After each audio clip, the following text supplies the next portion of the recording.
রাষ্ট্রবাদী তমলুকের বিজেপি প্রার্থী অভিজিৎ গাঙ্গুলির সমর্থনে শুভেন্দু অধিকারীর বিশাল জনসভার ছবি দেখুন IXP টিভির পর্দায়। আর তিনি 1200 ভোট পেয়েছিলেন, বাকিটা মমতা বন্দ্যোপাধ্যায় পেয়েছিলেন ভয় দেখিয়ে, গায়ের জোরে এবং মিথ্যা কথা বলে।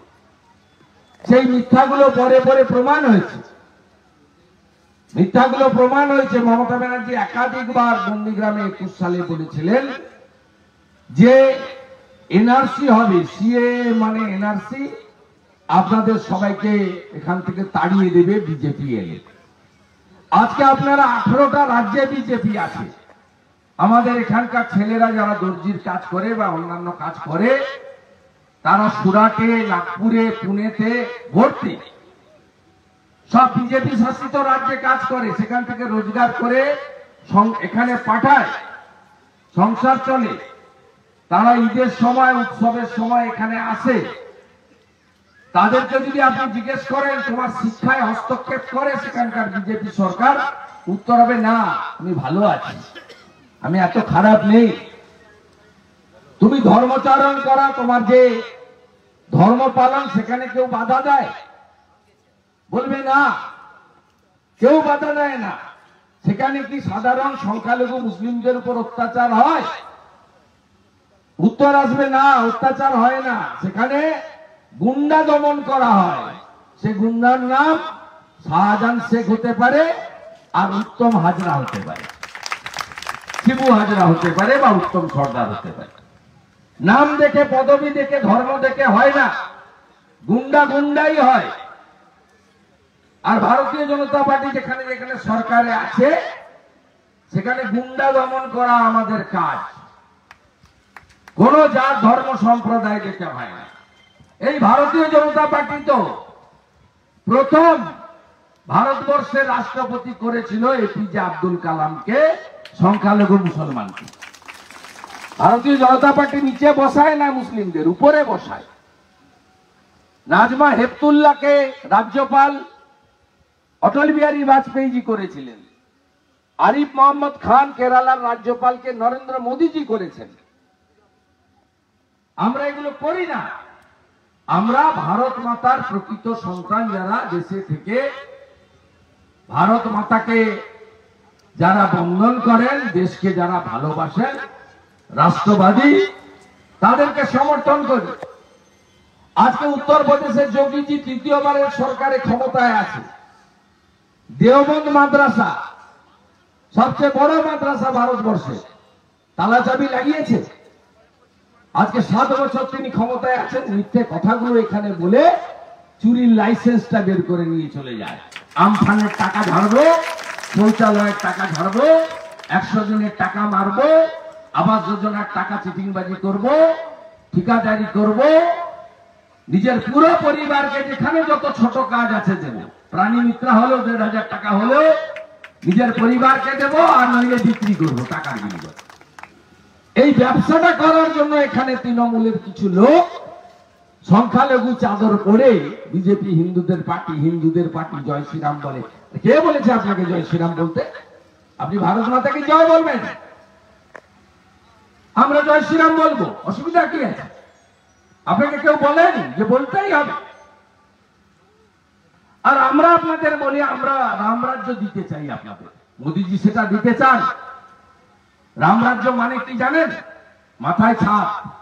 কেন এত কাঁচা বাড়ি? 40 লক্ষ বাড়ি ভারত সরকার দেওয়ার পরে কেন এত চারিদিকে কাঁচা বাড়ি? পশ্চিমবঙ্গে 40 লক্ষ বাড়ি দিয়েছে মোদী সরকার, 45,000 কোটি টাকা। আপনি কেন পাননি 1,25,000 টাকা? সুফিয়ানের বাড়ি হতে পারে, সাউদ্দিনের বাড়ি হতে পারে, 4 তলা 5 তলা, আপনাকে বাড়ি করে দেওয়া যায় না। এই চোরগুলোকে 185 জনকে আমফানের টাকা মেঘনাথ পাল ফেরত করিয়েছিল। 20,000 টাকা করে লাইন দিয়ে ফেরত করিয়েছিল বিডিও অফিসে। এক একজন 3টা করে টাকা নিয়ে নিয়েছে। মোদীজির পাঠানো টাকা আমফান ঝড়ে 20 গুণিতক 3 60,000। রাজারাম চকের একটাকে তো ধরা হয়েছিল, তো মোটরসাইকেল কিনে নিয়েছে আমফানের টাকা। তার মোটরসাইকেলকেও তুলে আনা হয়েছিল। এই চুরি করার জন্য হিন্দু মুসলমানের একটা প্রাচীর রাখতে হবে, এটাই কাজ।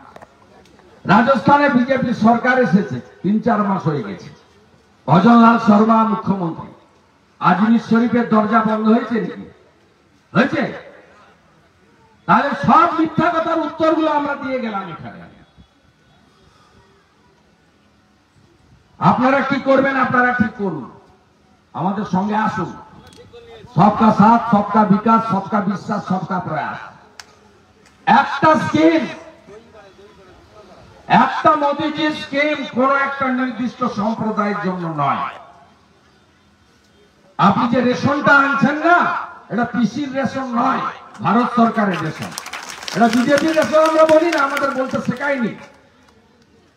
আপনারা আমার ট্যাক্সের টাকা কেন বলবো বিজেপির রেশন, মোদীজির রেশন? ওরা বলে লক্ষ্মীর ভান্ডার আমাদের টাকা, বন্ধ করে দেব। ওর বাপের টাকা বন্ধ করে দেখ। 3000 টাকা দিব বিজেপি, ওটা বিজেপি স্কিম। আসামে 2500 দিই আমরা, মধ্যপ্রদেশে 3000 টাকা দিই। তাই আপনাদের কাছে এই নির্বাচনে আমি বলবো, অভিজিৎ বাবু জিতবেন, কেউ আটকাতে পারবে না, ঝড় আছে। আপনাদের মধ্যে সবারই শিক্ষা দীক্ষা আছে কিছুটা। আপনি যখন ভোট দিতে যাবেন, 3টা নাম আপনার এখানে আছে, আমি প্রতীক ছেড়ে দিলাম। অভিজিৎ গাঙ্গুলির নাম আছে, সায়ন ব্যানার্জির নাম আছে, মূল পার্টি যেগুলো বলছে, দেবাংশু ভট্টাচার্যের নাম আছে।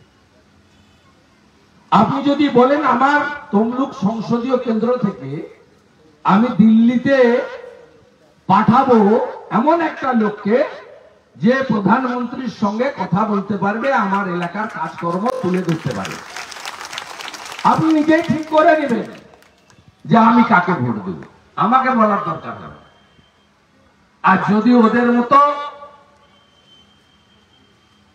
মতো ওদের কথা বিশ্বাস করে কিছু ইমাম সাহেবকে লাগিয়ে দিয়েছে, 2500 টাকায় মমতা ব্যানার্জির কাছে বিক্রি হয়েছে, এগুলো উচিত?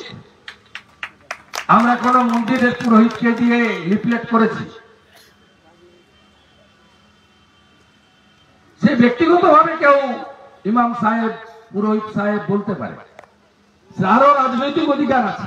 একটা রাজনৈতিক দল তার হয়ে কেন কিছু ইমাম সাহেব, সব ইমাম সাহেব নয়, অনেকে তো 2500 টাকা নেয় না।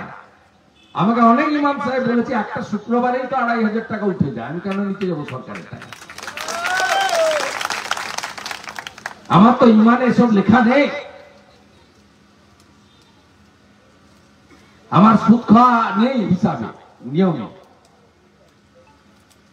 আমার ধর্ম কাজ করার জন্য আপনারা দেখবেন, আমরা যদি পুজো দিতে যাই, হিন্দু লোক যারা, আমরা পুজোর টাকা কাউকে দিতে দিই না। পুজো আমার কাজ, আপনার কাজ নামাজ পড়া, প্রেয়ার করা।